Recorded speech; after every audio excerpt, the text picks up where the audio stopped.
Hello, it's back for another video, and today I kind of wanted to go over a topic that I think for folks who have never gone to jail or prison that you really won't discuss, because it's really something that, from direct first-hand experience of being incarcerated, that you really get the feel for how things are just plain horrible when you're locked up.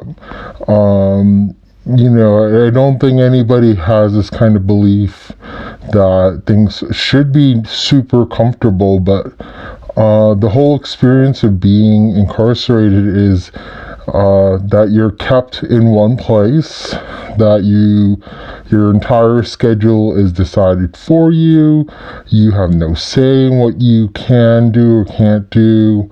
It's very structured, and for some people who don't live their life that way, it can be a big transition. Let's just put it that way. It's not something that, of course, you have a choice in, but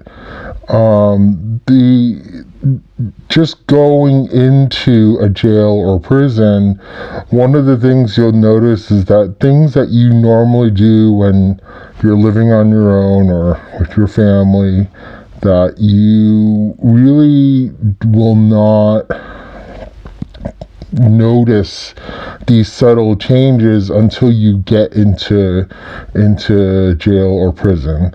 I'll give you a personal example. So for me, I personally, in my own life, I am a fast eater. So normally for any type of meal, whether it's breakfast, lunch, or dinner, I am the person who wolfs down the food. It's all kind of like, within like 5 minutes, I'm done. That's kind of my way of doing things. Even like, if I'm eating at work, unless I'm just talking to people, the meals go very quickly, And one of the things I realized when I was in jail was that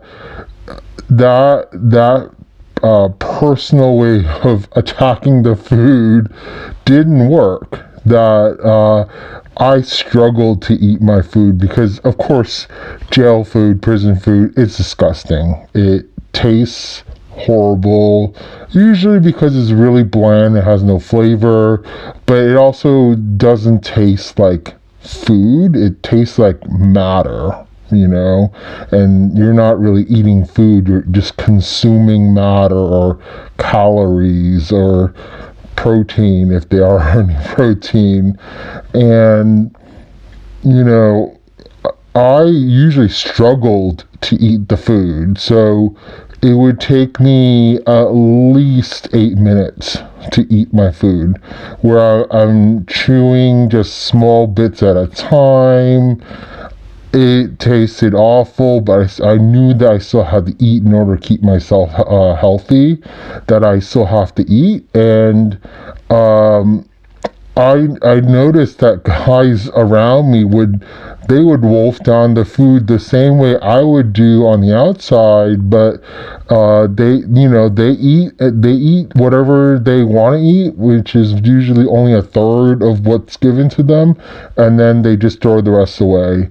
And for myself, from my own upbringing, I try to clear the plate if possible, and even that was hard with the food that they were giving, that I usually try to eat as much as I could. But I would struggle, and it would take me like 10 minutes. I was usually almost always the second last person to finish eating.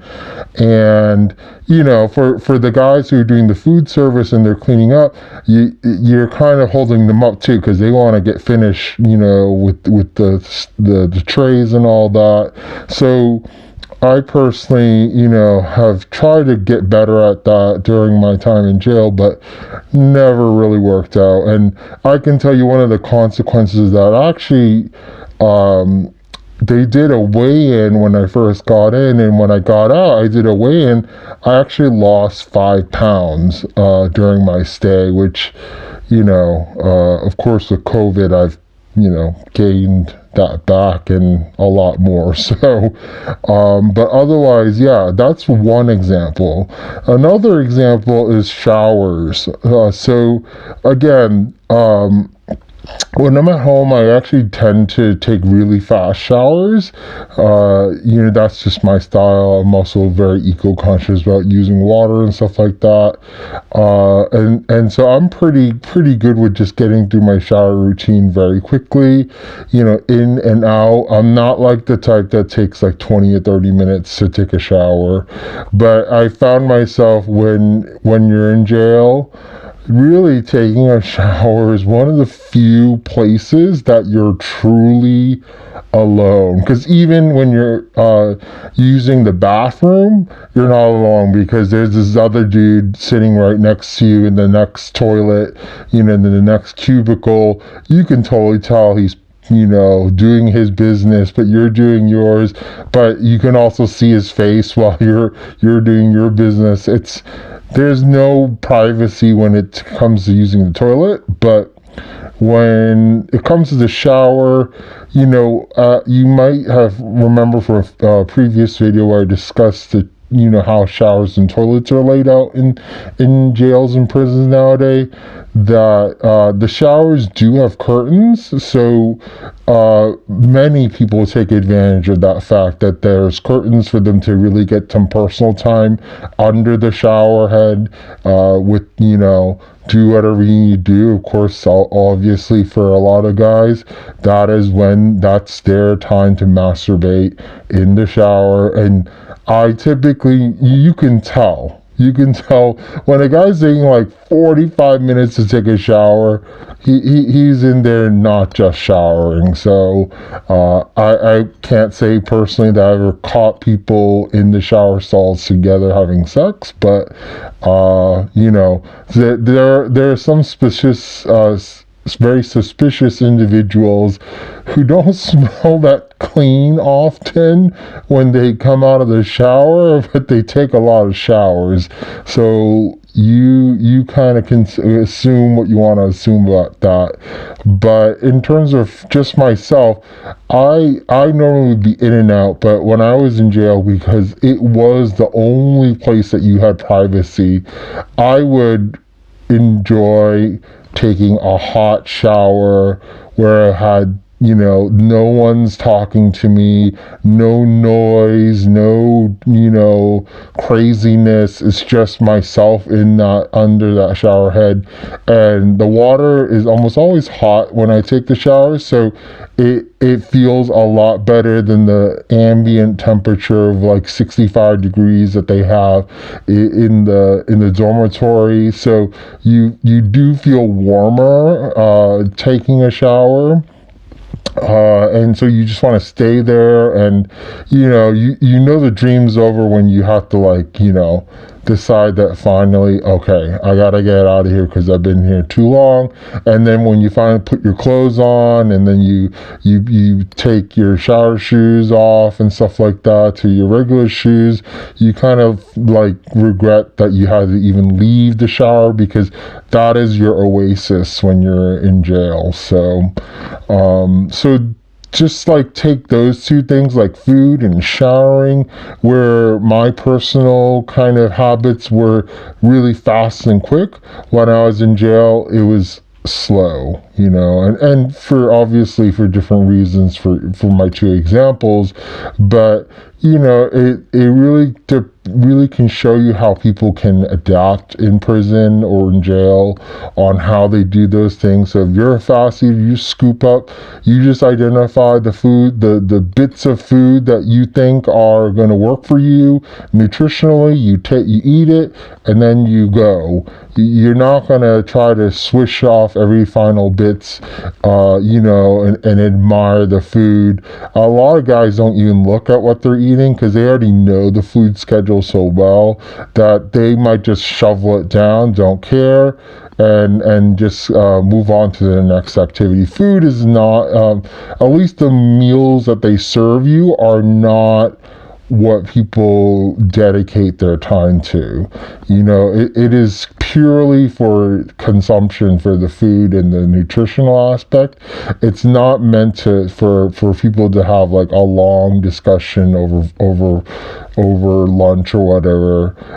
So those behaviors can be altered, just by mere fact that you're incarcerated. So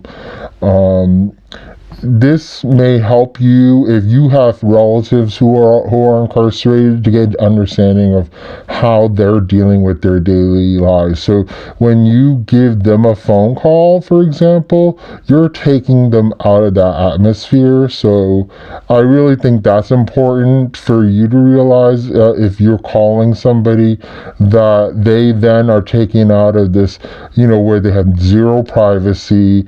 The food is awful, they don't get to wear the clothes they want to wear, and they have other things like, getting up for count and stuff like that. So I would say, how quickly that behavioral change can occur for some people versus others really will help you figure out how much support you need to give them in the beginning as they're kind of transitioning into being incarcerated. So hopefully that helps you figure out a little bit more, if you have loved ones who are in jail or prison, and how you can help them. But for myself, I know these are my weaknesses. So in my future, when I'm going to be in prison, I know to watch out for that. So anyways, I will definitely hope to post more videos, but subscribe, leave a comment if you have any questions about what I talked about, or if you have anything that you think I should talk more about, and I will do that soon.